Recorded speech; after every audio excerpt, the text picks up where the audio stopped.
বিএনপির একজন লিডার, সেজন্য আপনার সঙ্গে কথা বলা যে এই মুহূর্তে যদি বিএনপির পক্ষ থেকে আপনার কাছে একটা অফার দেওয়া হয় যে আপনি এমন একটি কিছু চাইবেন যে চাওয়াতে বাংলাদেশের এবং আপনি এবং আমি সকল মানুষের উপকার হয়, আপনি যা চাইবেন বিএনপির পক্ষ থেকে, নতুন সরকারের পক্ষ থেকে সেটা দেওয়া হবে, তাহলে আপনি কি চাইবেন?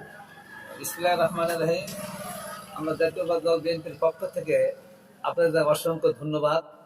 আমরা উত্তর জনপদের মানুষ, খুব গ্রাম অঞ্চলের মানুষ। তারেক জিয়া সরকার গঠনের পর আমরা উত্তর অঞ্চলের লোক সবাই শান্তিতে বসবাস করতে চাই। কেউ হানাহানি কাটাকাটি বিভেদ ভুলে যায়, সকলে মিলেমিশে বসবাস করব এবং এদেশের উন্নয়নের জন্য আমরা প্রধানমন্ত্রী তারেক জিয়াকে সর্বক্ষণই দেশ মঙ্গলের জন্য কামনা করব এবং উত্তর জনপদের কৃষি মানুষগুলো যেন শান্তিতে এবং কৃষি উন্নয়ন করতে পারে, এর জন্য আমরা তার কাছে অন্তত আমাদের এমপি মহোদয়ের মারফত তাকে এই কথাটা জানাবো।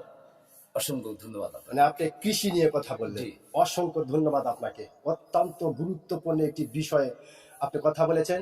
আমি আশা করব আপনার এই গুরুত্বপূর্ণ চাওয়াটি অবশ্যই নতুন সরকার আমলে নেবে। অসংখ্য ধন্যবাদ আপনাকে।